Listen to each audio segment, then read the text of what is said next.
लोकसभा चुनाव के पहले चरण के लिए उत्तराखंड की 5 लोकसभा सीटों पर मतदान संपन्न हो चुका है। 5 सीटों के लिए कुल 55 प्रत्याशी चुनाव मैदान में हैं। पिछले लोकसभा चुनाव के परिणामों पर नजर डालें तो देवभूमि की 5 सीटों पर 2019 और 2024 में बीजेपी की जीत हुई थी। इस बार जनता ने अपना फैसला सुना दिया है, जिसका परिणाम 4 जून को है। लेकिन इस बार पिछले चुनाव से कम वोटिंग हुई है। 2019 में 60% के करीब मतदान हुआ था, लेकिन इस बार निर्वाचन आयोग ने 5 बजे तक जो आंकड़े बताए हैं, उसके मुताबिक उत्तराखंड की 5 लोकसभा सीटों पर कुल 53.65% मतदान हुआ है। अल्मोड़ा सीट की बात की जाए तो यहां 44.43%, हरिद्वार सीट पर 59.12%, टिहरी गढ़वाल सीट पर 51.28%, पौड़ी गढ़वाल सीट पर 48.79% और नैनीताल उधम सिंह नगर सीट पर 59.39% मत पड़े हैं। और इन सब के बीच बड़ी खबर यह है कि राज्य के अलग अलग जिलों में 5000 से ज्यादा वोटरों ने मतदान ही नहीं किया। जिन ग्रामीणों ने वोट बहिष्कार किया है, उन लोगों का कहना है कि कई बार धरना प्रदर्शन करने के बावजूद भी जब कोई सुनने वाला ही नहीं है तो फिर मतदान करने का क्या फायदा। अकेले टिहरी संसदीय क्षेत्र के चक्राता में ही 6 बूथों पर एक भी वोट नहीं पड़ा। हमारे संवाददाता ने बताया कि चक्राता विधानसभा के मिंडाल, थणता, जोगियो, सैजाड़ और बनियाना और मजगांव बूथ पर एक भी वोटर ने वोट नहीं डाला, क्योंकि इन 12 गांवों के लोगों के लिए सड़क का डामरीकरण वर्षों से नहीं हुआ। इसके अलावा भी कई जिलों से इस तरह की खबरें सामने आई हैं। मतदान कम होना सबके लिए एक चिंता का विषय है, जिस पर विचार करने की जरूरत है।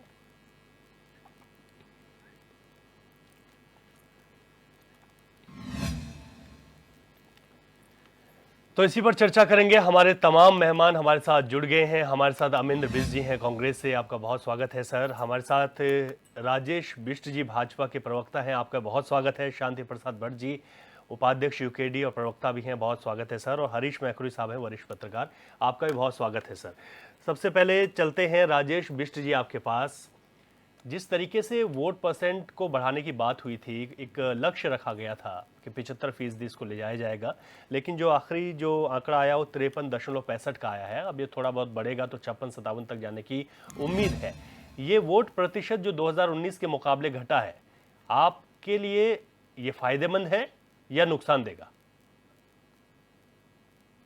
ये पावन पर्व है, ये 5 वर्षों में एक बार आने वाला पर्व है और इससे देश में जो केंद्रीय राजनीति है वो कहीं ना कहीं उस पर असर डालती है। अगर वोट प्रतिशत इस देश के अंदर जिन राज्यों में भी चुनाव हुए अगर वो कम हुए तो चिंता का विषय है, लेकिन अगर वोट प्रतिशत किसी एक कैडर का अपने हिसाब से पड़ा है, किसी पार्टी विशेष का पड़ा है या वहां के समर्थकों का पड़ा है, तो ये तो 4 जून को तय हो पाएगा। लेकिन कहीं ना कहीं जितना कम वोट प्रतिशत इस समय ये 21 राज्यों के अंदर 102 लोकसभा सीटों के लिए पड़ा है, ये जरूर चिंता का विषय है। ठीक है, लेकिन आप क्योंकि उत्तराखंड के लिहाज से बात की जाए तो सत्ता में भाजपा की सरकार है, तो मैं इस वजह से पूछ रहा हूं क्योंकि एक लक्ष्य भी निर्वाचन आयोग ने रखा था कि इसको बढ़ाया जाएगा, लेकिन ये तो कम हो गया। तो ये नाराजगी है लोगों की या कुछ और वजह? देखिए रवि जी, मैं इसमें ये मानकर चलता हूं कि इस उत्तराखंड के अंदर जिस परिप्रेक्ष्य से ये उत्तराखंड बनाया गया था, एक पृथक राज्य बनाया गया था, इसमें कई आवश्यकताएं हमारे लोगों की थी जो निरंतर समय समय पर आती रही। और हर एक सरकार जो चुनकर विधानसभा में जाती है, लोकसभा में जाती है, उसका प्रयास निश्चित रूप से यही रहता है कि हमारे किसी भी निवासी के लिए, किसी भी राज्य का कोई भी अगर निवासी है तो उसकी समस्याओं का हल निकाल सके। अभी इस 23-24 वर्षों के इतिहास में पहली बार ऐसा हुआ है कि कोई सत्ता दोबारा मौके पर आई है। और होता क्या था पीछे से कि 2002 में एक निर्वाचित सरकार आई, 2007 में सरकार बदल गई, फिर 2012 में सरकार आई, फिर 17 में बदल गई। तो पहली बार ऐसा हुआ है कि 17 के बाद 2022 में उत्तराखंड की सम्मानित जनता ने भारतीय जनता पार्टी पर भरोसा जताया। तो मैं उम्मीद करता हूं कि कहीं ना कहीं पे जो भी कमियां सरकार के कार्यकाल में रह गई हैं, तो एक जब दोबारा किसी सरकार को मौका मिलता है तो निश्चित रूप से उन परेशानियों का हल निकाला जा सकता है। और जिस तरह से हमारा उत्तराखंड पर्वतीय क्षेत्र है, कहीं ना कहीं मूलभूत आवश्यकताओं की जब वहां के रहने वालों को परेशानी महसूस होती है तो जरूर बहिष्कार करते हैं। तो इसमें सरकार में होने के नाते हमारी नैतिक जिम्मेदारी है कि उन परेशानियों का हल जल्द से जल्द निकाला जाए। और जो चीजें हो रही है इस समय प्रदेश के अंदर, वो भी एक अपने आप में एक मील का पत्थर साबित होने वाली है, ऐसा मैं समझ के चलता अच्छा हूं। जवाब है आपका। बिल्कुल। अमरिंदर बिष्ट जी, यहाँ पर जिस तरीके से भारतीय जनता पार्टी का लक्ष्य था, उसी तरह कांग्रेस भी ये मान के चल रही थी कि कहीं ना कहीं जो आपके मुद्दे आप लोगों ने उठाए थे उनका असर इस बार धरातल पर देखने को मिलेगा, लेकिन वोटिंग परसेंटेज कम हुई है। तो वही सवाल जो बीजेपी से था, क्या आप इसे फायदेमंद मानते हैं या कांग्रेस के लिए कहीं ना कहीं चिंता का विषय भी है? देखिए, जैसा अभी राजेश भाई ने कहा, उन्होंने स्पष्ट किया कि सरकार के कुछ काम जो सरकार को करने थे वो नहीं हुए, इसलिए वोटर बाहर नहीं निकल पाया या इसलिए वोटर ने बहिष्कार कर दिया कई बूथों पर। तो निश्चित तौर पर मैं उनसे इस बात से मतलब मैं सहमत हूं उनकी इस बात से कि भारतीय जनता पार्टी की जो इस राज्य में और इस देश में पिछले 10 सालों से जो कुशासन चल रहा है, जो सरकार उनकी चल रही है, उस सरकार इतनी शिथिल गति से चल रही है, कोई काम नहीं हो रहे हैं कि अब जनता को ये समझ आने लगा है कि हम छले जा रहे हैं पिछले 10 सालों से। तो अब इनके छलने पर हम बार बार वोट डालने जाएं तो इसको मैं पहला कारण समझता हूं कि वो वोट डालने के लिए नहीं निकला। अब आपने खुद बताया कि टिहरी संसदीय क्षेत्र के चक्राता का आपने उदाहरण दिया, लेकिन मैं और भी विधानसभाओं जिनमें प्रतापनगर, धनोल्टी, घनसाली, इन विधानसभाओं के भी नाम लेता हूं कि कुछ गांव वहां भी जो है बहिष्कार किया है चुनाव का। तो लोग बहिष्कार क्यों करते हैं चुनाव का? निश्चित तौर पर जब वो अपनी सरकार से नाखुश होते हैं इसीलिए बहिष्कार करते हैं। जब उनकी जो मांग होती है, उनकी जो समस्या होती है, जब उस पर सुनवाई नहीं होती है तो इसलिए वो बहिष्कार करते हैं। अब आप देखिए कि लोग यदि घर से बाहर नहीं निकले तो जाहिर सी बात है कि कहीं ना कहीं उनमें उबासी है, उनको इस चुनाव को लेकर के अब उनका भरोसा उठने लगा है वर्तमान सरकार को लेकर के। तो इस कारण से वो बाहर नहीं निकले हैं। और आपने कहा कि कांग्रेस को क्या कम मतदान प्रतिशत से फायदा होने वाला है? निश्चित तौर पर हमारी पार्टी को इसका फायदा होने वाला है, क्योंकि हमारे जो लोग थे वो पूरे वोट उन्होंने किया, अपनी पार्टी के लिए उन्होंने वोट किया और मतलब उन्होंने पूरा मतदान में हिस्सा लिया है। लेकिन अमरिंदर बिष्ट जी, यहाँ पर मेरा सवाल आपसे ये भी है, जहाँ पर आप कम मत प्रतिशत से कहीं संतुष्ट नजर आ रहे हैं, लेकिन जो बहिष्कार जिन गांवों ने किया है वो आपके लिए भी बहुत बड़ी चुनौती है, क्योंकि किसी भी पार्टी को ना चुनना ये बताता है कि एक पॉलिटिकल सिस्टम से ही भरोसा उठ गया है लोगों का कि ना बीजेपी तो कांग्रेस के पक्ष में भी हम नहीं जा रहे हैं, यूकेडी को भी टच नहीं कर रहे हैं। निश्चित तौर पर होना ये चाहिए कि जो लोग सरकार की कार्यप्रणाली से खुश नहीं होते हैं उनको अपना पूरा वोट जो है विपक्षी दल को देना चाहिए, लेकिन उन्होंने ऐसा न कर करके बहिष्कार किया। तो ये स्पष्ट है बिल्कुल कि पिछले 10 सालों से जब उनके काम नहीं हो रहे हैं तो उन्होंने ये फैसला लिया। आज तक आप लोग देखते होंगे कि बहिष्कार को लेकर के बहुत सारी बातें आती थी, बहुत सारी चेतावनी, धमकियां जनता की ओर से आती थी, लेकिन सुलझा ली जाती थी। लेकिन इस बार वो सुलझा नहीं पाए क्योंकि गुस्सा इतना बढ़ चुका है कि वो मानने को तैयार नहीं है। कितनी बार वो मानेंगे जब उनकी बातों पर सरकार काम नहीं करेंगे? और लोग क्या मांग रहे हैं? मैं जिन विधानसभाओं का मैंने नाम लिया, आपने चक्राता का बताया कि उन गांवों के लोग क्या मांग रहे हैं। वो कहते हैं कि हम कच्ची सड़क पर चलते चलते थक गए, अब हमको पक्की सड़क कर दो, डामरीकरण कर दो। तो क्यों नहीं कर रही है सरकार डामरीकरण? और यही स्थिति घनसाली के लोगों की, प्रतापनगर के लोगों की और धनोल्टी के लोगों की है। तो ये उनका अधिकार है कि उनको सड़क और रास्ता तो देना ही चाहिए। कौन देगा? सरकार ही उनको ये रास्ता देगी। तो जिस सरकार से वो नाराज हैं, जाहिर सी बात है कि उस सरकार के प्रति अविश्वास है, इसलिए लोग वोट डालने कम आए हैं। ठीक है, शांति प्रसाद भट्ट जी, क्योंकि अमूमन ये माना जाता है कि जो सत्ता में सरकार अगर उससे नाराज हैं तो दूसरी पार्टी को वोट देंगे, लेकिन ये लोग तो ना भाजपा की तरफ गए, ना कांग्रेस की तरफ आए और ना ही क्षेत्रीय दल की तरफ आए, बहिष्कार ही कर दिया चुनाव का। सवाल 5,000 ऐसे लोग हैं जो नाराज हैं, 5,000 वोटर्स। सवाल बड़ा सही है। देश को आज़ाद हुए 75-76 साल से ज़्यादा हो गया। हम लोकतांत्रिक प्रणाली में रहते हैं, संघीय ढांचा है हमारी राजनीति का, और ऐसे में देश की इतने लंबे समय की राजनीति के बाद यदि देवभूमि के अंदर चुनाव का बहिष्कार हुआ है तो ये शर्मसार घटना है, चिंतनीय है और बहुत सवाल खड़े कर रही है। अरे वो तब हो रहा है जबकि भारतीय जनता पार्टी दुनिया की सबसे बड़ी पार्टी है, बड़ी सुशासन में काम करने वाली पार्टी है, और ऐसे में यदि जनता निराश होकर लोकतंत्र से ही अपना विश्वास खो रही है तो ये चिंता का विषय है। कार्यप्रणाली में बदलाव की ज़रूरत है। अब आ जाइए ऐसा क्यों हुआ है। देखिए, पिथौरागढ़ ले लीजिए, गैरसैंण ले लीजिए, यमकेश्वर का तुम किमसार ले लीजिए, सिंगताली का वाला मामला ले लीजिए, ऐसी चक्रोता का भी है। कहने का मतलब है ये निराशा क्यों आई? इसलिए आई कि जो अपना जनप्रतिनिधि चुन के भेज रहा है, प्रधान भेज रहा है तो 40% कमीशन, काम नहीं हो रहा। अगर विधायक भेज रहा है तो 20% कमीशन, काम नहीं हो रहा। और यदि जनता अपने मौलिक अधिकार के लिए, दिव्या इस बात को समझने की जरूरत है कि ये बहिष्कार किसके लिए हुआ। किसी ने डिग्री कॉलेज नहीं मांगा, किसी ने स्वास्थ्य सेवा सही नहीं मांगी, सब ने ये कहा मौलिक अधिकार बहाल कर दो। लोकतंत्र में यदि सत्ता में बैठे सत्ताधीश मौलिक अधिकार बहाल नहीं कर रहे, मौलिक अधिकार क्या है? सड़क, स्वास्थ्य, शिक्षा, बिजली, पानी, रोजगार, स्वरोजगार। जब इससे इतनी निराशा हो गई तो मेरे गंगा भोगपुर में, क्योंकि मेरा क्षेत्र है, मैं वहां गया, उन्होंने सबने हाथ जोड़ा, चाय पिलाई, बोला सब कुछ करना, यहाँ राजनीतिक बात मत करना। मैंने कहा सरकार आपकी, आज तक विधायक आपने जिता के भेजा, प्रधान तक आप भाजपा के जिता के भेज रहे हो, फिर ये विरोध क्यों? कि ये विरोध इनको 27 के लिए आईना है, और अगर बक्से खाली जाएंगे तो ये संदेश है कि आपने मोदी के नाम से वोट तो ले लिया, मगर अब आपके ऊपर बड़ी दिक्कत होगी। दूसरी बात, दिव्या, किसान परेशान है गांव में, जंगली जानवर खेती नहीं करने दे रहे, घर में भूखा मर रहा है, 5 किलो राशन वो भी ढंग से नहीं मिल रहा तो सड़ा हुआ मिल रहा। एक किसान की वर्डिंग बता रहा हूं मैं तुम्हें, उसने कहा भाजपा का बहुत बढ़िया तरीका है जनसंख्या कंट्रोल करने का, कि जो राशन कहीं नहीं बिकता वो 5 किलो हमको देते हैं, हम खाते हैं तो सीधा जाके एम्स में जाते हैं, और एम्स में 5 लाख का इलाज भी फ्री हो जाता है। ना तो ये मरने दे रहे, ना ये जीने दे रहे, बच्चे बेरोजगार हैं। ये स्थिति इस राज्य की हो गई है। हमें तो बहुत निराशा है, मगर इसके बावजूद भी जो मैं देख रहा हूं, क्योंकि अब चुनाव खत्म हो गया है, सारी पार्टियों को बधाई कि चुनाव में उन्होंने भागीदारी करी, मगर बात फिर घूम के आती है कि कौन व्यक्ति ऐसा है जो media, man power, money power इसमें मजबूत था। कौन वो पार्टी है जिसने गांव से व्यक्ति को पोलिंग बूथ में लेकर आने की ताकत दिखाई? वो अगर मत प्रतिशत में आगे बढ़ेगा तो फिर सवाल खड़ा होगा।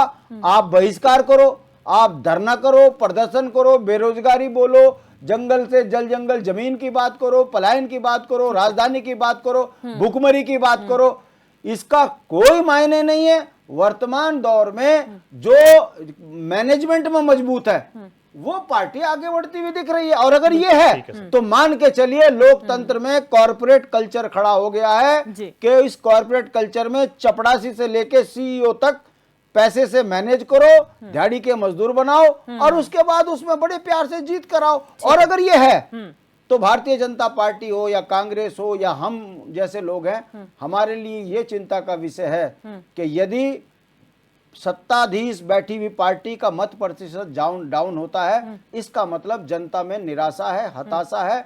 सत्ताएं बनेंगी, सरकार बनेगी, विषय वो नहीं है। विषय ये है कि यदि 5-5.5 हजार लोगों ने अपने मत का दान नहीं किया है तो ये बहुत बड़ा संकेत है। जो भी पार्टी आगे बढ़ेगी उसको गांव की बातों को मानना पड़ेगा, वरना 27 के लिए अलार्म है। बिल्कुल। हरीश मैखुरी जी, यहाँ पर आपका एनालिसिस बहुत महत्वपूर्ण है, क्योंकि जब प्रचार प्रसार हमने देखा, तमाम स्टार प्रचारक किसी भी दल के हों, तमाम मैन पावर, तमाम जो बातें कही गई, विकास दिखाया गया, आगे की बातें कही गई, मुद्दे यहाँ के क्षेत्र के उठाए गए, उसके बावजूद भी 5,500 लोग ऐसे हैं जिन्होंने किसी भी पार्टी को चुनने से बेटर है बहिष्कार करना समझा। आप इसे किस तरीके से देखते हैं?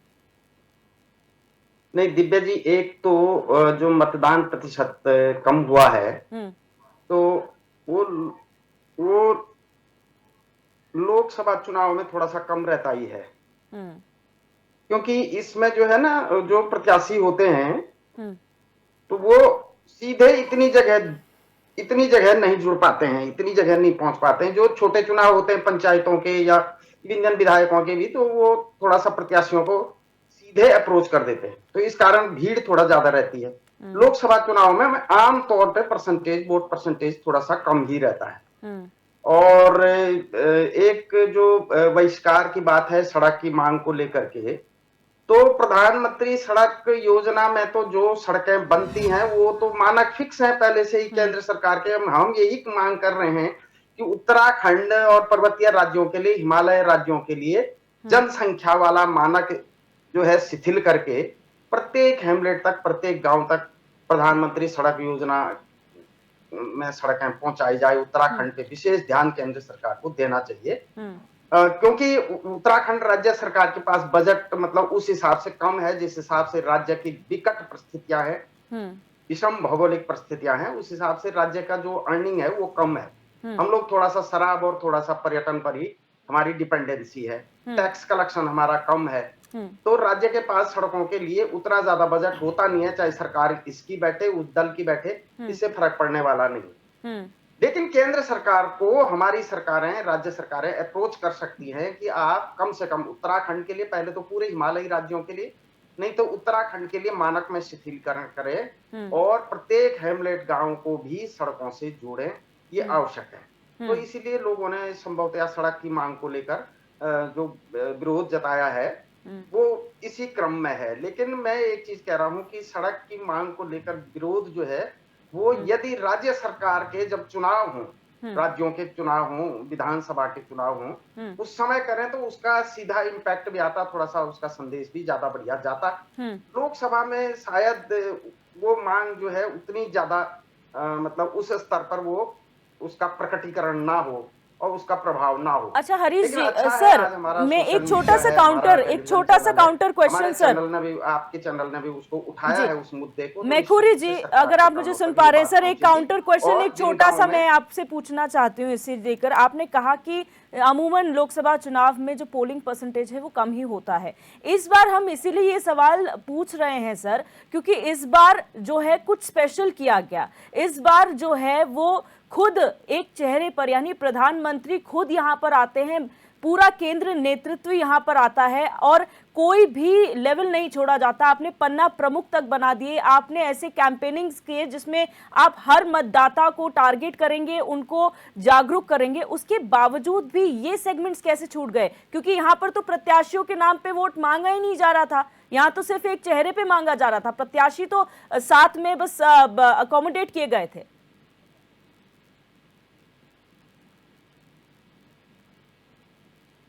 मैखुरी जी, आप सुन पा रहे हैं मुझे सर?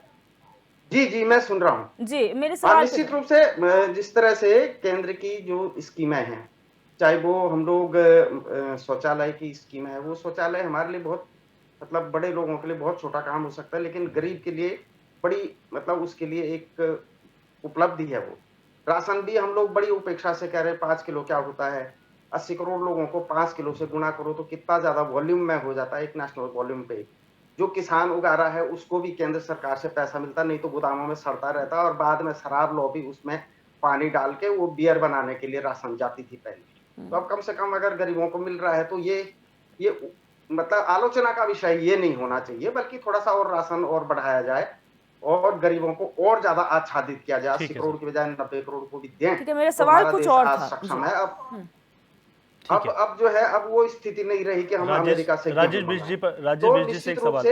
लोगों में प्रभाव होना चाहिए। कम राशन मतलब कम वोटिंग का मतलब दो चीजें होती है, एक तो सरकार पूरी पैठ नहीं बना पाई हो, दूसरा लोगों में सरकार के प्रति रुझान कम हो। इन दोनों में से जो भी कारण होगा वो आने वाले 4 जून को देखा जाएगा। ठीक है, उस पे चर्चा करके अभी 4 जून तक, क्योंकि प्रत्याशियों का भाग्य जो है वो ईवीएम में है। जी जी जी। और एक चीज मैं ईवीएम के बारे में देखना चाह रहा था, आज मतलब देख रहे थे हम लोग कि ईवीएम पे अब आपकी स्क्रीन भी आती है, उसमें आपने किसको वोट डाला वो पर्ची भी दिख जाती है।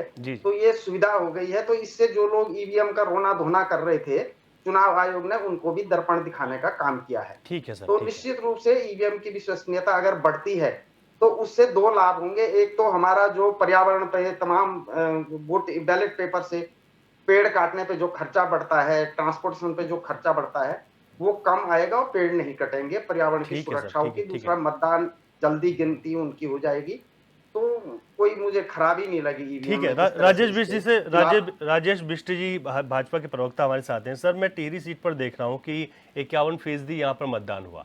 टिहरी पर अगर बात की जाए तो उत्तरकाशी और टिहरी के को अगर देखें तो 22% टिहरी और 12% करीब का मैं बता रहा हूँ वो उत्तरकाशी के वोटर्स हैं। और इसमें जो भविष्य यहाँ पर जो प्रत्याशी का तय करता है वो देहरादून यानी कि मैदानी जो वोटर्स हैं वो तय करते हैं। ऐसे में इस सीट पर भी सिर्फ 51% ही मतदान होना, ये भी आप लोगों के लिए सीधे तौर पर ये कहा जा सकता है कि दोनों ही पार्टियों के लिए मैं कह रहा हूँ, लेकिन आपसे सवाल है क्योंकि आप सत्ता में हैं, तो ये इतना कम मतदान यहाँ पर होना, तो लोगों की ये नाराजगी है क्या सरकार से कि लोग इस बार खुलकर वोट देने नहीं आ पाए? और रवि जी, मैं आदरणीय मैखुरी जी की बात से बिल्कुल सहमत हूं कि लोकसभा के जो चुनाव होते हैं, इसमें जो लोकसभा के प्रत्याशी होते हैं वो भी अपना लोगों के बीच का जो संपर्क होता है, जिस तरह से एक लोकसभा के अंदर लगभग 14 विधानसभाएं होती हैं और देखा गया है कि 4 जिले लगभग हर लोकसभा के अंदर आ रहे हैं जी। उनकी व्यवस्था के अनुसार जितने कम समय और पहले चरण में उत्तराखंड के अंदर चुनाव हुआ और जिनमें लोगों के बीच में जाके उन्हें समझाना या उन्हें बूथ तक लाने का जो काम किया होता है, बहुत जटिल काम होता है। लेकिन सर 2019 में भी 5 ही सीटें थी, 5 ही सीटें थी लोकसभा की, वही कोई परिसीमन नहीं हुआ है, उसमें 61% मतदान हुआ। इन्हीं दिनों चुनाव हुआ था और इन्हीं दिनों चुनाव हुआ था सर, तो इस पर तो नहीं कहा जा सकता। यही बात आपको बताना चाह यही रहा तो हूं आकलन है कि 19 में जैसे 7 चरणों में 19 में जो होना चुनाव है, हुआ था उसके बाद इस वक्त निर्वाचन आयोग ने बहुत सारी कोशिश की कि 75% ले जाएंगे, और दूसरी बात ये भी हुई कि वोटर्स को लुभाने के लिए या उसकी सुविधाएं देने के लिए बात करें, पिंक बूथ भी जो है बहुत अच्छे इस बार डेवलप किए गए, बावजूद इसके भी फिर मतदान नहीं हुआ। ये वो सवाल था। खैर, मैं टिहरी सीट पर आपसे कह रहा हूं कि जहां मैदानी वोटर्स जो है टिहरी सीट का भविष्य तय करते हैं प्रत्याशी का, उस पर भी 51% मतदान। नहीं, मैं यही आपको बताना चाह रहा हूं कि जिन जगहों पे आपने 51% मतदान बताया या 54% बताया या 56% कहीं कहीं बताया, मैं उनमें ये आपको कहना चाह रहा हूं कि भारतीय जनता पार्टी पहले दिन से हर गांव के अंदर, जहां तक पन्ना प्रमुख की भी बात हो रही थी, उनके हिसाब से हर एक गांव में वो चाह रहे थे कि अधिक से अधिक मतदान हो और लगभग जो 75% का आंकड़ा है उसे छुआ जाए। लेकिन मैंने आपको कहा, जैसे मैखुरी साहब ने कहा कि लोकसभा चुनाव में किसी भी लोकसभा के अंदर लोगों का बहुत ज्यादा इंटरेस्ट नहीं होता। जैसे मैंने आपको 7 चरणों की बात करी, एक चुनाव इस देश के अंदर मतदान होना है 1 जून को। अब देखिए, आज की तारीख से लेके 1 जून तक जो प्रत्याशी होते हैं उनके पास, लोगों के पास जाने का बहुत लंबा समय रहता है, करीब 2 महीने उन्हें कंपनी के मिलते हैं। तो हमारे पर्वतीय क्षेत्रों के अंदर जितने कम समय में चुनाव हुआ और प्रत्याशी जिस तरह से जा सकते थे, लोगों को समझा सकते थे, वो उन्होंने किया। और मैं ये मान के चल रहा हूं कि भारतीय जनता पार्टी के प्रत्याशी जब पहले दिन से कार्यकर्ता को जिम्मेदारी दी गई थी तो गांव गांव जाके, घर घर जाके लोगों से बात की, और जो ये 54% 51% मतदान हुआ है, इसमें ऐसा ना हो कि ये एक तरफा मतदान भारतीय जनता पार्टी को पड़ रहा हो, क्योंकि कांग्रेस पार्टी या अन्य विपक्षी पार्टी जमीन में कहीं से कहीं तक चुनाव प्रचार में दिखी ही नहीं है। आप ग्राउंड रिपोर्ट आपके पास होगी, आपने देखा होगा। नहीं, उसके लिए तो सर देखिए राजेश जी, उसके लिए तो इंतजार करना होगा ना कि किसको वोट पड़ा है, उस पर तो अभी कुछ नहीं कह सकते। वो ठीक है, वो तो समझ गया आपकी बात को। लेकिन ये है कि आपसे जो बातें, आप लोग के जो दावे थे कि आपने जो है 30 वोटर पर भी एक नियुक्ति की है पन्ना प्रमुख की, बिल्कुल की हुई है, तो फिर वोटिंग क्यों नहीं हुई? नहीं, वोटिंग का ये नहीं आप कह सकते ना कि जो वोट पड़े हैं वो हमारे पक्ष में नहीं पड़े और विपक्षियों के पक्ष में पड़े, ऐसा तो नहीं है ना उस बात का जवाब। ऐसा नहीं है, ऐसा बिल्कुल भी नहीं है राजेश, ऐसा बिल्कुल भी नहीं है। मैं जनरली कह रहा हूँ, कोई भी प्रत्याशी कोशिश कर सकता है ना कहीं के लिए भी। अब जितनी कोशिश यहाँ के प्रत्याशियों के द्वारा की गई, और मैंने समय का आपको बताया कि एक लोकसभा चुनाव 1 जून को होना है, जिसके बाद 2 महीने का समय है प्रचार प्रसार का, और एक हमारे यहाँ पे जो चुनाव है 1 महीने के अंतर में वो चुनाव हो जाता है। तो ये फर्क भी देखिए पर्वतीय क्षेत्रों के हिसाब से, जितनी कोशिश कर सकता था प्रत्याशी, कौन कोशिश करता है कि कम वोट पड़े? बिल्कुल, इसमें ऐसा नहीं है कि सरकार ने प्रत्याशी ने कोई कमी छोड़ी है, ऐसा बिल्कुल नहीं है। ठीक है, अमरेंद्र बिष्ट जी के पास जाऊंगी। अमरेंद्र बिष्ट जी, क्या आप इस बात से इत्तेफाक, क्योंकि इससे पहले की बात पे आपने इत्तेफाक रखा था, क्या आप भी मानते हैं, क्योंकि जब इतने 40 स्टार प्रचारकों की सूची में सारे बड़े स्टार प्रचारक भारतीय जनता पार्टी के आए, उसके बाद भी कम समय होने का हवाला दिया जा रहा है, तो कांग्रेस तो सिर्फ 2 ही स्टार प्रचारक लेकर आए यहाँ पर, तो आपके लिए तो प्रत्याशी मतलब स्टार प्रचारक भी कम और फिर समय भी कम, तो आप तो कहीं लॉस में ही हैं। दूसरा सवाल मेरा आपसे ये है कि चक्राता की हम बात कर रहे हैं, 12 गांव हैं जहां पर आप ही के पार्टी के विधायक हैं प्रीतम सिंह, और वो एक बार से नहीं कई बार से उनका वहां पर जनाधार है, वो तब भी लोगों को नहीं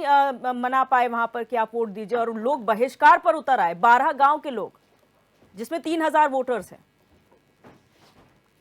देखिए, पहली बात तो जिस बात को लेकर के ये कह रहे हैं कि लोकसभा चुनाव को लेकर के आमतौर पर रुझान कम होता है मतदाता का, तो हम तो जब ये देखते हैं कि पिछली बार कितना वोट पड़ा, उससे तो हम ये तुलना करेंगे कि इस बार कितना पड़ा। हम ये कह रहे हैं कि 2014 में जितना वोट पड़ा, 2019 में जितना वोट पड़ा, इस बार 2024 में कम वोट पड़ा, यही तो कह रहे हैं हम। तो ये कहना कि भाई लोकसभा का रुझान कम होता है, तो लोकसभा का रुझान तो तब भी कम था, लेकिन तब भी 2014 में आज की तुलना में 10% वोट ज्यादा पड़ा। जबकि मैं ये भी कह सकता हूं कि वोट तो कम होता था उस समय। 2019 में 61% वोट पड़ा। अभी तक के आज तक के जो हमारे आंकड़े हैं वो 54% हमारे पास है। और इन्हीं दिनों चुनाव होते हैं, इन्हीं दिनों सारी गतिविधियां होती है। तो ये नहीं कह सकते हम, ये कह रहे हैं कि परसेंटेज में जब हम निकाल रहे हैं तो उसमें कमी आई है, जबकि इसमें कोई दो राय नहीं है कि चुनाव को में अधिकतम मतदान कैसे हो, इसको लेकर के निर्वाचन आयोग ने अब तक सर्वाधिक काम इस वर्ष किया है। उन्होंने पूरे जागरूकता के कार्यक्रम और अधिक से अधिक लोग वोट देने के लिए कैसे पहुंच सके, इसको लेकर के उन्होंने काम किया। तो अब उसके बावजूद भी आपने उसको संगठनात्मक रूप से भी जोड़ा, जैसे आपने कहा कि भारतीय जनता पार्टी के स्टार प्रचारक और उनके पन्ना प्रमुख से लेकर के और तमाम लोगों ने जो काम करते हैं उसके बावजूद भी वो क्यों नहीं बूथ तक ले आए। तो उस पर हम स्पष्ट अपनी राय कह चुके हैं कि वो इसलिए नहीं लेकर के आ पाए क्योंकि अब बरगला कर बहला फुसला करके आप किसी को एक बार तो ला सकते हैं, आप दूसरी बार भी ला सकते हैं, लेकिन आप बार बार नहीं ला सकते। ठीक है राजेश जी, बात पूरी कर दीजिए, फिर आता हूं आप उसको मतदाता समझ रहा है। दूसरी बात दिव्या, आपने कहा कि चक्राता विधानसभा में कांग्रेस के विधायक हैं, हमारे वरिष्ठ नेता हैं और लंबे समय से हैं, उसके बावजूद भी ऐसी क्यों स्थिति आई कि वहां के लोगों को उनकी सड़क नहीं बन पाई और उन्होंने बहिष्कार कर दिया। तो देखिए अभी पिछले 10 सालों में हम जाते हैं, वो जिस सड़क का डीमऊ सुजव जो आपने गांवों के नाम लिए, उस सड़क को कांग्रेस जब प्रीतम सिंह जी मंत्री थे उस समय उन्होंने उस सड़क को बनवाया। उनके कार्यकाल में कांग्रेस की सरकार में वो सड़क बनी। उसके बाद से 10 सालों से वहां पर कांग्रेस की सरकार नहीं है। अब विधायक निधि उनके पास है। अब विधायक निधि से तो किसी 12 किलोमीटर की सड़क का डामरीकरण किया नहीं जा सकता। तो वो बार बार इस बात को लेकर के सरकार से कह रहे होंगे। जाहिर सी बात है, अगर उनके क्षेत्र की कोई समस्या है तो सरकार तक तो रख ही रहे होंगे, और ऐसा भी नहीं उसका प्रस्ताव भी सरकार में शासन में यहाँ होगा। तो उसके बावजूद भी जब वो नहीं हो रही है, जब उनकी भी सुनवाई नहीं हो रही है 10 सालों से इन भारतीय जनता पार्टी की सरकार में, तो जाहिर सी बात है कि क्या करेंगे वहां के लोग, वो वहां के लोगों को क्या कहेंगे? वो यही तो कहेंगे कि भाई हमारी सरकार है नहीं, जो वर्तमान में सरकार है वो कर नहीं रही है। तो इसलिए इसकी डामरीकरण का जो काम है वो विधायक स्तर का नहीं है, उसके लिए इतने फंड्स चाहिए होते हैं कि उसको राज्य सरकार को उपलब्ध कराना होता है। अब मैं दूसरी बात इस पर एक और बात कहूंगा, क्योंकि हरीश भाई ने इस बारे में कहा कि स्टेट गवर्नमेंट के पास पैसा कम होता है। मान भी लिया जाए, अरे हमने तो डबल इंजन लगा के दे रखे हैं 10 सालों से, इसीलिए तो लगा के दिए डबल इंजन कि भाई तुम करके दिखाओगे। और जैसा कि कहा उन्होंने कि PMGSY के माध्यम से भी ये हो सकता था ये काम। अरे भाई तो हो तो सकता था, वही तो गांव वाले कह रहे हैं कि हो सकता था, तो करा क्यों नहीं? तो ये तो हवाला आप नहीं, लोग दे मैं रहे दूसरी हैं, बात लेकिन भी कह रहा हूं। मैं तीसरी बार आपके टाइम पे भी डबल इंजन की सरकार रही है कांग्रेस के टाइम मैंने पे, आपको और ये बताया। समस्या 10 सालों की नहीं है सर। नहीं। ये समस्या जब वो कहते हैं हमारे आजादी के बाद से सड़क नहीं पहुंची है, मतलब आप और भाजपा दोनों ही इसकी जिम्मेदार देखिए हैं। पहली बात तो उनकी मांग क्या है उस पर जाइए। आप चाहें तो रिवर्स करके आप उसको दिखा सकते हैं, अपने रिपोर्टर को कनेक्ट कर सकते हैं कि दिक्कत क्या है वहाँ। दिक्कत वहां सड़क काटने को लेकर के नहीं है, दिक्कत वहां सड़क के डामरीकरण को लेकर के है। तो डामरीकरण मतलब उसका सेकंड फेज पूरा होना है। फर्स्ट फेज में हमारी सरकार थी, हमने उसको किया ना। अब सेकंड फेज में राज्य में जो सरकार है वही तो करेगी। तीसरी बात, जो फंड्स को लेकर के रोया जाता है कि भाई फंड्स नहीं है, तो मैं ये कह रहा हूँ फंड्स की दिक्कत नहीं है, दिक्कत नियोजन की है, नीति और नियत की है। क्योंकि वहां आप देखेंगे कई जगह पहाड़ों में ऐसी जगह सड़कें काट देते हैं जहां पर सड़क की उतनी आवश्यकता होती नहीं है, लेकिन जहां उच्च प्राथमिकता पर सड़कें बननी होती है वहां पर सड़कें होती नहीं है। अब बताइए आपकी 5000 लोगों का वहां वोटर हैं 5000, और वहां के लिए आप जो है कच्ची सड़क को पक्का नहीं कर पा रहे हैं, तो मतलब साफ है कि आपकी प्राथमिकता में नहीं है। ठीक है, राजेश बिष्ट जी से मैं जवाब ले लेता हूँ, उसके बाद शांति प्रसाद भट्ट जी पर जाएंगे। राजेश जी शॉर्ट में जवाब दीजिएगा क्योंकि शांति प्रसाद भट्ट जी उसके बाद कहेंगे। तो रवि जी मैं बड़ा हैरान हूं इनके इस जवाब से, जिसमें ये कहना चाहते हैं कि हमारे पन्ना प्रमुख भी हैं, हमारे बूथ अध्यक्ष भी हैं, हमारे संगठन के लोग भी हैं, पकड़ के लोगों को क्या भारतीय जनता पार्टी की अकेली जिम्मेदारी है वहां से वोटर्स को बूथ तक लाने की? इसका मतलब कांग्रेस पार्टी ने पहले ही हथियार डाल दिए। वो ये मानकर चल रही है कि जो भी वोटर हम लेकर आ रहे हैं, हम तो वो आपके सिर्फ लिए भारतीय कह ही जनता नहीं रहे पार्टी राजेश भाई, में। हम तो अमरिंदर भाई, मेरा निवेदन है, हम जिस तो तरह कह ही नहीं रहे। से सुनो, इस आपने आदत को थोड़ा सुधारिए, इस आदत को नहीं, सुधारिए, नहीं। बीच में बोलने ठीक है, वाले ठीक है। को। नहीं, बीच में इसको तो please आप भी बोल सुधारिए। रहे थे। मैं कह रहा हूँ आपसे, अरे please भैया, सुधारिए बीच में इसको। तो आप भी बोल रहे थे। आप लोग देखिए, के अंदर यही देखिए, समस्या आप है। लोगों को देखिए, समझ आपकी में बात आ रहा है। जानना आप नहीं जानी समझिए, चाहिए, आप बीच में मैं बोलेंगे। क्या रहा हूँ मैं उसको आपकी समझिए। बात का आप काउंटर आपके आपको बीच में समझ कर ही नहीं सकता है। हूँ। मैं क्या कह रहा हूँ उस बात का को काउंटर समझिए। बीच में कर सकता हूँ। मैं 18 कह अमरिंदर रहा भाई, हूँ, आप आपके उसको झूठ का 81 समझ काउंटर रहे हैं। मैं कर सकता हूँ। अरे, मैं फिर बोल रहा नहीं, हूँ, क्या समझ रहे हो आपके आप? झूठ का काउंटर मैं कर सकता हूँ नहीं, नहीं, बीच में। आप काउंटर कर, लेकिन आप मेरी ये आदत में नहीं बताइए, है। ठीक है, ठीक है। आप मेरी ये आदत बताइए में ना नहीं है बहस कि करके 2014 कोई में, फायदा नहीं। 2019 मेरी में आदत जो में मतदान नहीं है। परसेंट 10% आप इस बार आपकी घटा बात क्यों का है? काउंटर मैं आपके बीच में कर वोटिंग सकता हूँ। तो आप बताइए ना। झूठ बोलने का काम मत चिंता करो का आप। विषय है। सभी आप आप राजनीतिक ये बोलने का बताइए काम कि चर्चा उतने, कीजिए। अरे मुझे आज नहीं मतलब बहस आपके नहीं पन्ना सर। मैं प्रमुख कह से, रहा हूँ, आप ठीक झूठ है, मत मुझे नहीं बोलिए। आराम से। आपके मतलब आपका झूठ आपकी देश पार्टी देख से, रहा है। मुझे ठीक है। आपके स्टार प्रचारकों अमित की कोई जी, मतलब पार्टी नहीं से मेरा है। कोई मैं ये संपर्क कह नहीं, रहा आप हूँ झूठ कि मत बोलो। निर्वाचन आयोग के आप इतने कुछ प्रयास मत के कहो। बावजूद भी आपकी ये बारी क्यों आएगी, आप क्यों घटा कहो। है? ठीक है, उनकी आपकी बात बारी पूरी आएगी, हो आप जाने कहो। दीजिए। ठीक है, राजेश बिजी आपकी अपनी बात, बारी आएगी, आप कहो। ठीक है, राजेश बिजी अपनी बात पूरी करें सर। मैं यही कहना चाहता हूं, कांग्रेस पार्टी ने पहले दिन से ही हथियार डाले हुए हैं। वो आज भी जिम्मेदारी हमारे ऊपर डालती है भारतीय जनता पार्टी के अंदर कि हमारे को वोटर लाने का काम है, इनका कोई काम नहीं है वोटर लाने का। मैं आपको बता दे रहा हूं, जिस दिन 4 जून को रिजल्ट आएगा, आपको देखने को मिलेगा कि कांग्रेस पार्टी का हाल क्या होने वाला है। दूसरी बात, ये प्रीतम सिंह जी की जिस सड़क की बात कर रहे हैं, इन्होंने प्रताप नगर के विधायक की भी बात करी, वहां पे भी कांग्रेस के विधायक हैं। जहां जहां कांग्रेस के विधायक हैं, वहां वहां लोगों ने बहिष्कार करा। इस बात को आप ध्यान रखिएगा। वो बहिष्कार क्यों कर रहे हैं? वो इसलिए कर रहे हैं क्योंकि उन सड़कों में जितना भ्रष्टाचार कांग्रेसी विधायकों ने करा है, उसे समेटने के लिए भारतीय जनता पार्टी का दूसरा कार्यकाल भी कम पड़ेगा। और 2027 की जहां तक बात करें, 27 में तीसरी बार भी नहीं आएंगे। ठीक है, लेकिन इसका राजेश कारण बिजी ये यहाँ है पर कि विधायकी इनके का चुनाव विधायकों नहीं ने है। विधायकी का विधायकों ने चुनाव सिर्फ नहीं झूठ है कि बोला लोगों विधायकों को। का बहिष्कार हो। यहाँ पर इनके लोग विधायकों ने झूठ बोला लोगों को, उसका नतीजा आज है कि उन लोगों को ना कांग्रेस पे भरोसा रहा, ना भारतीय जनता पार्टी पे। मैं विश्वास के साथ कह रहा हूं ठीक कि है। जो सड़कें रह गई हैं वो दूसरे फेज में बने, तीसरे फेज में बनेंगे जरूर, और भारतीय जनता पार्टी की सफल सरकार में बनेंगे। वादा है मेरा आपसे। ठीक है।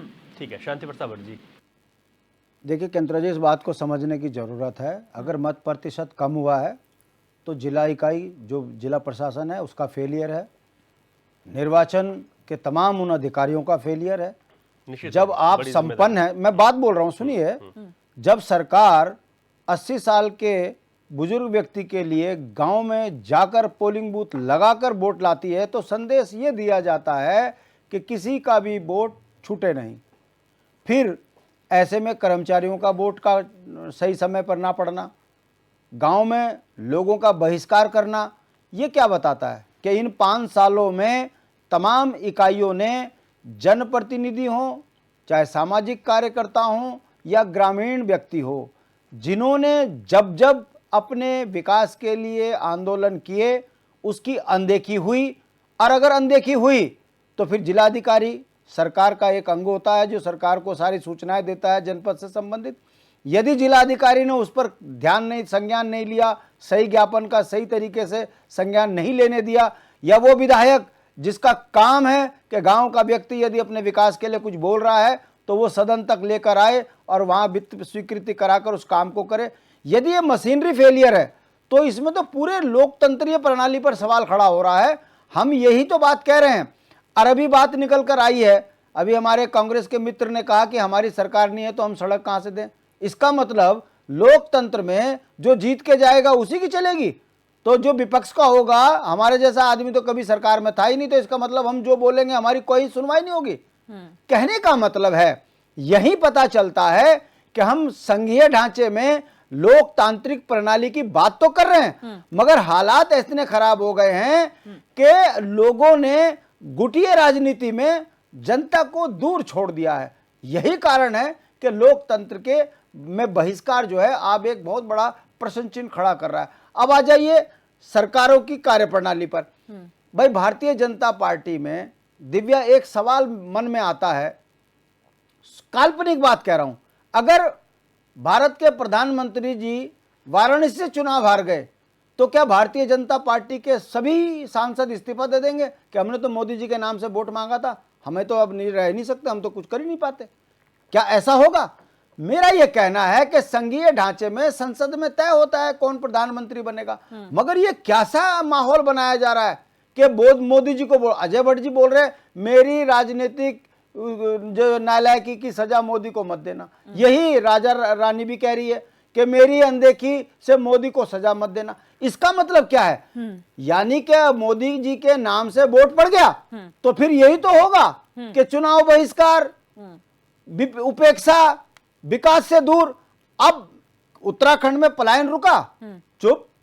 उत्तराखंड में नौजवान लड़का प्रधानमंत्री जी को आंख दिखा रहा है बॉबी पवार के रूप में, आशुतोष नेगी महिला सशक्तिकरण की बात कर रहा है, अंकिता को न्याय की बात कर रहा है। तो क्या ये मोदी जी के लिए चुनौती नहीं है?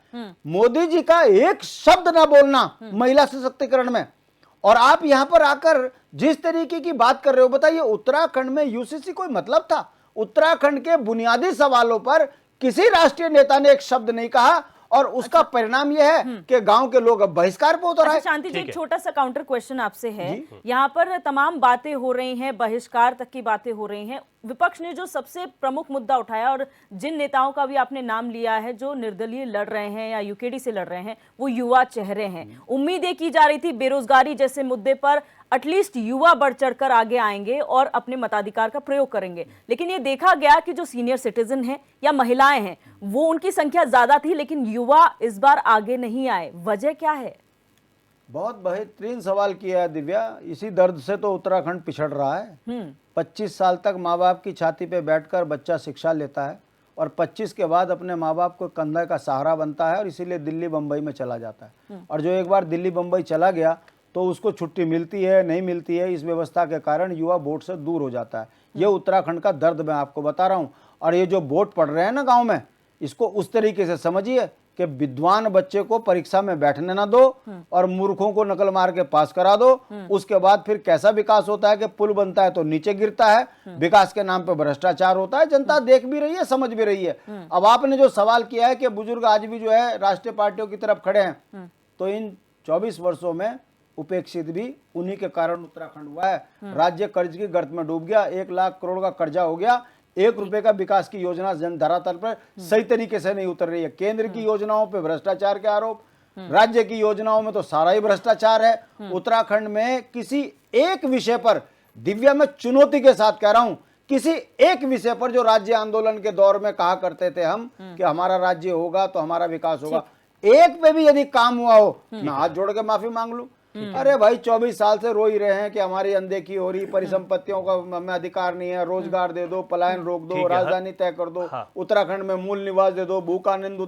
किसी एक पे भी अगर हमारी सुनवाई हो रही हो तो मैं हाथ जोड़ के माफी मांग लूं। उसके बावजूद भी उत्तराखंड क्रांति दल जनहित के मुद्दों पर लगातार संघर्ष कर रहा है। और मेरा विश्वास है एक ना एक दिन समय बदलेगा, और जिस दिन बदलेगा, जिस दिन मुद्दों की सरकार चुनी जाएगी, जनता का विकास होगा। अभी पार्टियां जीत रही हैं, मुद्दे हार रहे हैं, पहाड़ी पिछड़ रहे हैं, पूंजीपति पनप रहे हैं, और पूंजीपतियों के पैसों से सत्ताओं में जो लूट मच रही है, ये उसी का परिणाम है। हम डिबेट कर रहे हैं, उपेक्षित महसूस कर रहे हैं। हरीश मैखुरी जी, जो 5 सीटों पर देखा गया है, सबसे कम मतदान अल्मोड़ा सीट पर हुआ, 44.44% के आसपास। ऐसे में इस सीट पर यह भी देखा गया, क्योंकि हम लगातार इन सीटों की बात करते हैं, कि वोटर्स बहुत साइलेंट था। और इस सीट पर जो प्रत्याशी भी हैं, एक तरफ दोनों ही प्रत्याशी रिपीट हैं जो पिछले चुनाव में थे। तो यहाँ पर किस तरीके का समीकरण बनेगा सर? क्या यहाँ पर भी जो रिजल्ट आएगा वो चौंकाने वाला हो सकता है? नहीं, एक तो पहले तो थोड़ा सा वोटिंग परसेंटेज पर भी 2-3 बातें आज के दिन की मैं अवश्य रखना चाह रहा हूँ। एक तो आज बहुत शादियां थी, और जब ज्यादा शादियां होती है लोग उसमें भी इन्वॉल्व।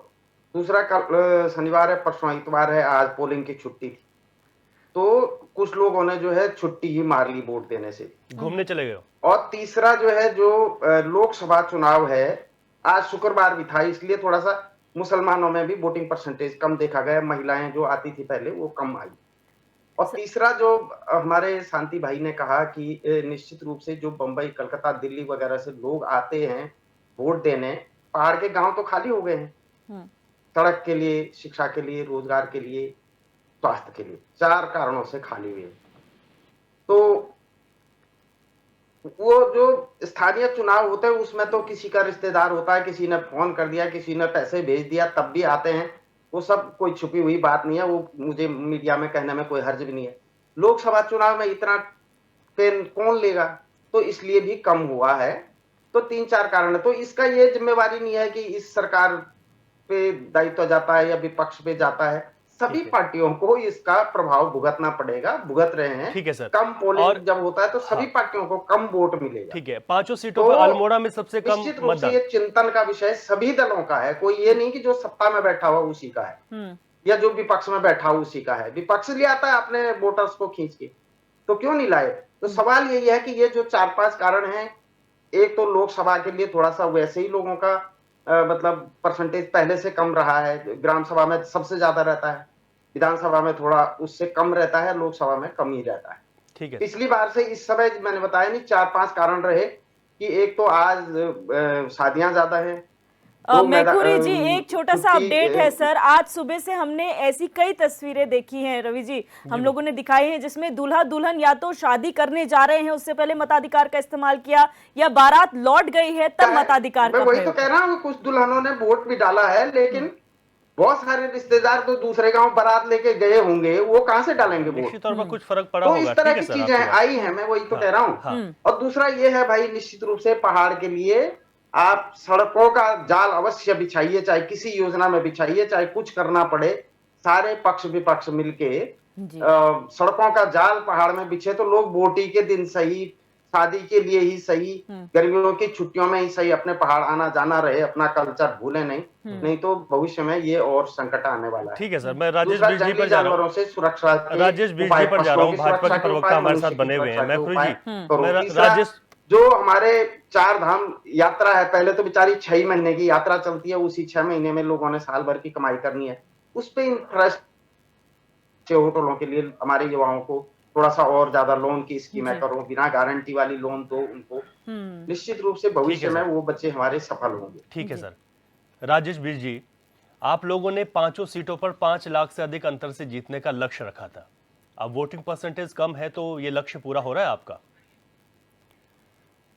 चलिए, अभी कुछ तकनीकी दिक्कत के कारण आवाज़ नहीं पहुंच पा रही है, और मैं जवाब ले लेता हूं अमरिंदर बिष्ट जी से। बिष्ट जी, जो आपके सामने जो पार्टी है भाजपा, उन्होंने 5 लाख के अंतर का एक लक्ष्य रखा और पूरे देश में कहा 400 पार का नारा हम बार बार सुनते रहे। देखिए, 400 पार का नारा या इस तरीके के नारा कोई भारतीय जनता पार्टी ने पहली बार तो दिया नहीं। ये उन्होंने बंगाल में भी कहा था जब विधानसभा का चुनाव हुआ, जी जी, ये उन्होंने हरियाणा में भी कहा था जब वहाँ पर चुनाव हुआ, और जब यहाँ पर उत्तराखंड में इस बार चुनाव हुआ तो आपको यहाँ का भी पता है कि यहाँ का उन्होंने कितने पार का नारा दिया था। तो क्या वहाँ हुआ क्या भाई? आप जाइए उत्तराखंड में, क्या 60 पार हुआ? और जो मैंने 2 अन्य राज्यों के हरियाणा और बंगाल का, जो पश्चिम बंगाल का नाम लिया, वहाँ क्या स्थिति रही सबको पता है। तो जाहिर सी बात है, एक नैरेटिव बनाने के लिए भारतीय जनता पार्टी इस तरह की बातचीत करती है। तो जैसे वो पहले करती थी कि भाई बहुत हुई महंगाई की मार, अब की बार मोदी सरकार, ठीक है, तो नारा दिया, लेकिन महंगाई कम हुई क्या? तो ये ठीक है, ये वो अपना एक नैरेटिव बनाने के लिए ऐसे नारे देती है। ठीक है। मैं राजेश बिष्ट से पहले ले लेता हूँ। बिष्ट जी, भाजपा ने रखा लक्ष्य कि 5 लाख से अधिक अंतरों से हम जीतेंगे, और दावा भी किया 5 सीटों पर। अब वोटिंग परसेंटेज के हिसाब से आपको लग रहा है कि आपका ये जो दावा था और जो कोशिश थी वो पूरी हो पाएगी? देखिए, चुनाव के नतीजे आने तक कुछ भी कह पाना बहुत मुश्किल होता है जी। अगर हम 53-54% अगर हम मानकर चल रहे हैं कि वोटिंग पड़ रही है, और 4 जून को जब उसके नतीजे खुलेंगे, कुछ भी वहां पे होने की स्थिति होती है, किसी के हाथ में तो होता नहीं है। लेकिन हम ये मान के चल रहे हैं कि भारतीय जनता पार्टी के जितने कार्यकर्ता थे, जितने स्टार प्रचारक थे, जितने नेता थे, उन सब ने यही प्रयास किया कि अधिक से अधिक मतदान हो, और नतीजे कल को जब आए तो किसी पार्टी के पास ये कहने के लिए ना हो जी हमने तो, हमारे कार्यकर्ता ने तो ये कर दिया, हमारे कार्यकर्ता ने वो कर दिया, हमारा तो गृह कलेश चल रहा था, हमारा तो कैंडिडेट ठीक नहीं था। इन बहानों से बचने के लिए एडमिनिस्ट्रेशन जो कर सकता था उन्होंने बेहतर प्रयास किया, और कई महीनों से जो स्वीप वाला उन्होंने कार्यक्रम चलाया, तो बहुत मतलब लोगों को जागरूक करने का अच्छा इनिशिएटिव था उनका, और मैं अप्रिशिएट करता हूं उनके इनिशिएटिव को। और जो आदरणीय मोदी जी के द्वारा, शीर्ष नेतृत्व के द्वारा सबको कहा गया कि आप अधिक से अधिक अपने मतदान का इस्तेमाल करें, उसका मतलब सिर्फ यही था कि लोगों के अंदर जागरूकता, अपने मुद्दों को लेकर, अपनी समस्याओं को लेकर, या किसी भी पार्टी के प्रति उनका चाहे जो मर्जी का भाव रहा हो, एटलीस्ट मतदान करने से ये तो पता चलेगा कि लोगों की भागीदारी इसमें कितनी है। अब जहां जहां पे लोगों के द्वारा वोटिंग कम हो रही है, उसका ये मतलब नहीं है कि वो भारतीय जनता पार्टी से नाराज है तब वोटिंग नहीं कर रहे हैं। जैसे अभी स्थानीय नेता की बात आई, वहां के स्थानीय विधायक की बात आई, वो भी तो एक कारण है कि कोई 7 बारी 8 बारी से विधायक और वो बहाना भारतीय जनता पार्टी के ऊपर डाल रहे हैं कि जी वहां डामरीकरण इस वजह से नहीं हो पाया। ऐसा बिल्कुल नहीं है। जिसका जो कार्यकाल होता है, जिस कद का जो नेता होता है, जब सरकार चुनी जाती है तो उसकी जिम्मेदारी उसके क्षेत्र के काम के हिसाब से जो भी बजट आवंटित होता है या कहीं पर भी किसी बजट को बढ़ाना या घटाना होता है। ऐसा नहीं है कि मुख्यमंत्री वहां पे ये देखते हैं कि कांग्रेस पार्टी का अगर ये विधायक है तो इसका काम नहीं किया जाए। और अगर कभी ऐसा हुआ तो मैं भी ये मानकर चल रहा हूं कि चुना हुआ प्रतिनिधि आज तक जितनी ये बात सड़कों पे उतरने की करते 10 बारी सड़कों पे उतर चुके होते हैं। एक वीडियो बता दीजिए, एक उनकी लिखित शिकायत या लिखित प्रार्थना पत्र बता दीजिए कि सड़क के डामरीकरण के लिए उनके द्वारा किया गया हो। ठीक है, जवाब ले लेते ये बातें बिल्कुल बेकार की हैं। भारतीय जनता पार्टी ने अपना काम, एडमिनिस्ट्रेशन ने अपना काम बहुत जिम्मेदारी के साथ किया हुआ है और जितने वोटर्स को वो ला सकते थे बूथ तक, उतने प्रयास सुबह 6 बजे से बूथ पे लगे हुए थे। मैं खुद जिस बूथ से हूँ, देवीदुरा बूथ है लोहाघाट विधानसभा का, वहां पे मैंने खुद भी प्रयास किया कि एटलीस्ट जिस पन्ना प्रमुख की जिम्मेदारी मेरे ऊपर है उससे मैं अधिक से अधिक लोगों को ला सकूं। लेकिन जितने लोग मौजूद थे वो अधिक से अधिक वहां पे आए और मेरे बूथ में, मैं जिम्मेदारी के साथ कह रहा हूँ, 62% वोट हुआ है वहां पे।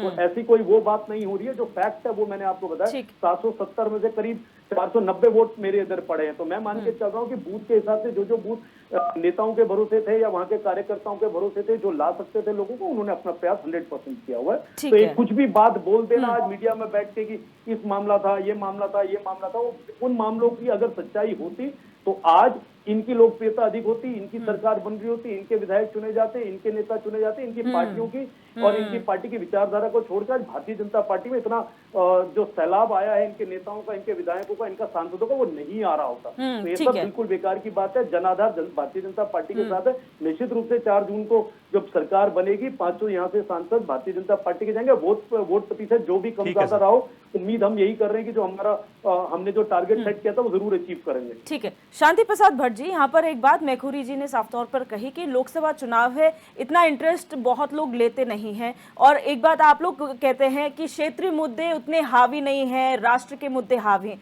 तो समझ नहीं पा रहे, कॉन्ट्रडिक्शन है। एक तरफ तो हम कहते हैं कि जब विधानसभा के चुनाव होते हैं तब हम कहते हैं क्षेत्र मुद्दा नहीं, राष्ट्र मुद्दा महत्वपूर्ण है। जब राष्ट्र के चुनाव होते हैं हम कहते हैं इंटरेस्ट ही नहीं है। तो फिर राष्ट्रवाद हम में जब इतना भरा हुआ है तब उसी में वोटिंग ना करना, ये बहुत बड़ा सवाल है। बहुत बेहतरीन बात आपने कही है मैखुरी जी। एक्चुअली माइंडसेट जो होता है ना, आप कितना ही बोल लीजिए, निखर कर बाहर आ जाता है कि व्यक्ति किस और अपनी बात कहना चाह रहा है। खैर वो उनकी मजबूरी हो सकती है, मुझे उस पर कुछ नहीं कहना। दिव्या, मैं सिर्फ इतना कह रहा हूँ, हम लोकतंत्रीय प्रणाली में जी रहे हैं। आप जरा इतिहास में चले जाइए। मैं अक्सर देखता हूँ पीछे के भाषण, 60-70 के दशक में उस समय पर नेता चुनाव में भाग लेते थे, जनता उमड़ कर आती थी और नेता मंच पर कहा करता था कि ये मेरा घोषणा पत्र था, मैं इतना कर चुका हूँ, इतना रह गया है, मौका मिलेगा तो मैं फिर इसको भी करूँगा। 70 के दशक में थोड़ा सा तानाशाही का दौर आया तो उस समय पर जो है जनता ने उखाड़ के बाहर फेंक दिया। कितनी ताकतवर नेता इंदिरा थी। 80 के दशक में वो जातिगत जहर, नफरत का चला, गुंडा माफिया टाइप के लोगों ने सत्ता में आए तो सत्ता से जो है उनको भी बेदखल किया। 90 के दौर में राष्ट्रवाद का नाम पर भाजपा जैसी आई पार्टी, विकास दूर हुआ, फिर पार्टियां आगे बढ़ी और आज का इस समय का लोकतंत्र जो मैं महसूस कर रहा हूं, क्योंकि अनपढ़ नहीं है, पढ़े लिखे हैं, संघर्ष करके हैं, 40 साल की राजनीतिक जीवन है। अब मैं क्या देख रहा हूं? अब आप बताइए दिव्या, मैं लोकतांत्रिक व्यक्ति उसमें हूं और मेरा काम है मुझे विकास बताना है। 10 साल में मैंने क्या किया? अब की बार 400 पार। याद है आपको दिव्या, जब हम छोटे हुआ करते थे गांव में मदारी आके कहता बोल बेटा 100 का नोट 500 कर दूं, वो हो जाता था। हम ताली बजाते थे, ना तो 100 का 500 होता था, मगर मजा पूरा आता था। मैं पूछना चाहता हूं, यदि 400 पार नहीं हुए तो क्या सब इस्तीफा दे देंगे? सोचिए आप। बिल्कुल। और मत प्रतिशत नीचे हो रहा है, अगर 5 लाख से अंतर से नहीं जीते तो क्या आप सिर फुटबॉल करोगे? ये क्या है? आपने 10 साल में देश को विकास से कहां जोड़ा? मैं कह रहा हूं दिव्या, चिंता का विषय क्या है? मैं ना तो अखबार में छपने दूं क्षेत्रीय दल की बात, ना मीडिया मैनेजमेंट मैं कर लूं, मसल्स पावर मैं दिखाऊं, विपक्ष को कुचल दूं, उसके बाद कहूं मैं सफल हूं। ये तो लोकतंत्र नहीं है। और आपको एक बात को समझना चाहिए दिव्या, अगर ये राजनीति है तो इसका भी दौर हटेगा। सवाल ये नहीं है कि विपक्ष के होने के नाते मैं बात कर रहा हूं या भाई मैं किसी पार्टी की क्रिटिसाइज कर रहा हूं। मैं ये कह रहा हूं कि इन 10 सालों में आपने देश को कहां खड़ा किया। अगर आप ये कह रहे हो कि हमने आर्थिक रूप से देश को समृद्ध किया, तो फिर पेंशन क्यों खत्म करी? ठीक है, बच्चों की मैं खत्म कर रहा हूं, Please, बच्चों की नौकरियां क्यों खत्म हो गई? अगर आप ये कह रहे हो कि देश विश्व शक्ति बन रहा है, तो फिर चाइना आपके बगल में आपको आंख क्यों दिखा रहा है? नेपाल वाला भी थप्पड़ मार के चले जा रहा हमारे आदमी को। कहने का मतलब है दिव्या, झूठ बहुत ज्यादा नहीं चलता, और जो ये मैजिक इस समय पर चल रहा है कि एक व्यक्ति ही देश है और देश ही व्यक्ति है, और ये पूंजीपतियों के इशारों पर जो काम चल रहा है ये भी खुलेगा। ईस्ट इंडिया कंपनी नहीं रही, बड़े बड़े उद्योगपतियों के इशारे पर कभी देश चलते थे, वो नहीं रहे, तो ये भी दौर निकलेगा। ठीक है सर। बात घूम के वही आती ठीक है, है, समय के साथ- लोकतंत्र में जनता की अनदेखी बहुत लंबे समय- समय तक नहीं चलेगी, उखाड़ के जनता इन्हें एक बार फेंकेगी। समय ये कम है दौर बहुत। जुमला है, चलता रहे। ठीक है, समय कम है। राजेश बिष्ट जी जवाब दीजिए आप। मैं ये कहना चाहता हूँ भाई साहब, मैं शांति प्रसाद जी ने जितनी अपनी राजनीतिक सफर बताया, तो इस हिसाब से मैं मान के चलता हूँ कम से कम 60 वर्ष की इनकी आयु होनी चाहिए, अगर 40 साल का इनका राजनीतिक जीवन रहा है। इन्होंने ये सवाल तो खड़ा कर दिया कि 400 सीटें अगर नहीं आती हैं तो क्या सारे सांसद विधायक अपना इस्तीफा दे देंगे। तो मैं यही पूछता हूँ आपके माध्यम से कि अगर ये एक भी सीट नहीं जीत पाए तो राजनीतिक संन्यास ले लेंगे राजनीति से? तो अनर्गल और बेकार की बातों का कोई सर पैर नहीं होता। हम संघर्ष के साथी हैं, एक बात कही, हम 40 वीर साल का चंद्र सिंह संघर्ष गढ़वाली किया, की थाती 40 साल हैं, संघर्ष करने के गौरा बाद देवी भी टिल्लू रोतेली की 40 थाती हैं। हम देखो, चोर यही समस्या चोर है। टुच्चे और मैं लुच्चों इन के लोगों के पीछे साथ नहीं डिबेट में घूमते, जब बैठा हम हूं, संघर्ष के इन्होंने साथी ये हैं, बोलना तो मरेंगे ठीक है, लड़ेंगे, ठीक है, अपने ठीक है, उत्तराखंड समय ये का तय है, करेंगे। final comment हम दीजिए। दलाली के साथ नहीं ठीक है, खड़ेंगे। ठीक है, चर्चा उत्तराखंड खत्म लूट हो रहा गया, है ठीक है। और लोग ये बहुत राजनीतिक समस्या बेईमानी है। कर रहे हैं, ठीक ये है, नहीं यही होने देंगे। समस्या ठीक है, है। ठीक मैं पिछली डिबेट में भी कहा, इनका एक भी विधायक नहीं आ रहा क्योंकि ये 40 सालों से संघर्ष कर रहे हैं। अरे वो एक अगर अलग इनकी चीज बात है। का प्लीज सर सर, पैर फाइनल होता, कमेंट क्या का वीर बात चंद्र करें। सिंह गढ़वाली की भी जमानत शांति जब तक प्रसाद मिलने गर्ग तुम जी, पूछते जी, हो। जी, ये राजेश वीर जी, चंद्र सिंह राजेश जी, गढ़वाली की भी सुनना नहीं जमानत चाहती जब है। तो ये राजेश जी मीडिया और में शांति डिबेट प्रसाद अच्छी गर्ग जी, करते सर हैं। समय की कमी है और ये मीडिया में फाइनल डिबेट कमेंट अच्छी है। ये कर चुनाव सकते हैं, जीतने लेकिन अलग जनता के विषय बीच है, में इनका मगर कोई अपनी आंखों सरोकार में नहीं है। मरना गलत बात है। ठीक है, जनता शांति के प्रसाद बात में गर्ग निकलना जी, चाह रही है। आप प्लीज, लोग प्लीज, राजनीतिक प्लीज, झूठ बोल समय की रहे हैं। कमी है, समय की कमी है। बड़ी राजेश हैरानी है इस बात जी, की। राजेश जी ठीक हो प्लीज गया, शॉर्ट में ठीक हो गया। कंक्लूड कीजिए, बहुत शॉर्ट में मैं फाइनल कह कमेंट तो रहा हूँ, करिए। मेरी बात पूरी कब होने ठीक है, देते हैं? करिए, कभी सर, कभी करिए। विपक्षी प्लीज, साथी बैठे जल्दी रहते हैं, कीजिए। अपनी प्लीज, बात बोल के पीछे भाग जाते हैं, जल्दी सुनना कीजिए। नहीं चाहते। ठीक है, जल्दी प्लीज, ये इतने संघर्षशील साथी हैं कि बात ये नहीं करेंगे। इतने 44 साल की पार्टी हो गई बात और नहीं इनको करेंगे। एक आदमी इनका कहीं विधानसभा में नहीं है। लोग इनको बैठाना नहीं चाहते हैं, लोग इनको सुनना नहीं चाहते अरे हैं। क्या कर रहे हैं? 1925 से प्लीज, आप आगे भी बढ़ते धक्के हैं, खा आगे रहे थे बढ़ते हैं, भाई। प्लीज। 1925 से आप भी धक्के खा रहे थे। आप क्या कर रहे हो आप भी वो देखो। 1925 से क्यों धक्के लोग खा रहे आपको थे। नहीं पूछ रहे? इतिहास देखिए क्यों लोग अपना। आपकी नहीं सुन रहे? इतिहास देखिए इसके कारण अपना। को खोजो। ठीक है। आप हमारी बात छोड़ो, अपने अस्तित्व अरे को अपना बचाओ। इतिहास देखिए। उत्तराखंडी ठीक है, बोलते हो, अमरिंदर अपने आप जी को उत्तराखंडी फाइनल होने को कमेंट आप दे साबित दीजिए, करो। समय कोई नहीं पूछ रहा है। ठीक है, आपको। ठीक है, सच को ठीक है, समझो। राजेश जी प्लीज। अमरिंदर जी देखिए, आप लोकसभा के कोई भी चुनाव निकाल के देख लीजिए और मत प्रतिशत लगातार बढ़ता रहा है। पहली बार ऐसा हुआ है कि मत प्रतिशत में कमी आई है और ये किसी पार्टी की जिम्मेदारी नहीं है और सरकार ने, निर्वाचन आयोग ने पूरी कोशिश की, लेकिन अगर पूरी कोशिश के बावजूद भी मतदाता निकल करके नहीं आया है जी, तो आप समझ लीजिए इशारा किधर है। अगर बार बार बुलाने पर मैं आपके चैनल, आपकी डिबेट में ना आऊं तो समझ जाइए कि कहीं ना कहीं मुझे आप में इंटरेस्ट नहीं है। तो मतदाता को इस सरकार पर भरोसा नहीं है, इंटरेस्ट नहीं है और इनको हटा करके रहेगा। इसका सीधा सीधा अर्थ यही है। बिल्कुल। ठीक है सर। हरीश मेखुरी जी, सर बहुत शॉर्ट में फाइनल कमेंट। निश्चित रूप से मैं तो मतलब पॉलिटिकल जो एंगल होते हैं उससे मैं मतलब बहुत ज्यादा अपने को अटैच नहीं कर पाता, लेकिन मैं जनता से अपने को अटैच करता हूँ। जनता की जो मांग है वो प्रत्येक पॉलिटिकल पार्टी को सिरोधार्य करनी चाहिए। जनता का जो मत है उसको विनम्रता से स्वीकार करना चाहिए और निश्चित रूप से पहले की अपेक्षा इस बार चुनाव आयोग ने लोगों को मतदान स्थल तक लाने के लिए जो मत प्रक्रिया है उसको मतलब चुस्त दुरुस्त करने के लिए मेहनत की थी। चुनाव आयोग भी इसके लिए बधाई का पात्र है। ठीक है सर। जनता का सम्मान पॉलिटिकल पार्टियों का पहला कार्य होना चाहिए, प्राथमिक कार्य होना चाहिए। जी। आरोप प्रत्यारोप तब आप बैठ के लगा सकते हैं। ठीक है सर। अब तमाम मेहमानों का बहुत शुक्रिया, राजेश बिष्ट जी, अमरिंदर बिष्ट जी, शांति प्रसाद भट्टी, हरीश मैखुरी जी, आप सभी का बहुत शुक्रिया। तो दिव्या जी, आज जो ये बातें हुई जी। हैं उनसे अब देखना होगा क्योंकि अब तो इंतजार करना पड़ेगा क्योंकि प्रत्याशियों का भविष्य ईवीएम में कैद है। बिल्कुल, और जिस तरीके से पोलिंग हुई है, अब ये सोचने की बात है, सभी राजनीतिक दलों के लिए मंथन करने का वक्त है कि कहाँ कमी रह गई है और कैसे उन लोगों को जो है मनाया जाए ताकि एटलीस्ट अब वोटिंग हो चुकी है लेकिन आगे के लिए लिए जो है इन जनता को किस तरह से खुश किया जाए या उनकी प्रॉब्लम सॉल्व करी जाए, इस पर सबको काम करना चाहिए। बहरहाल क्वेश्चन आवर में हमारे साथ बस इतना ही। आप देखते रहिए HNN 24/7, जुनून सच दिखाने का।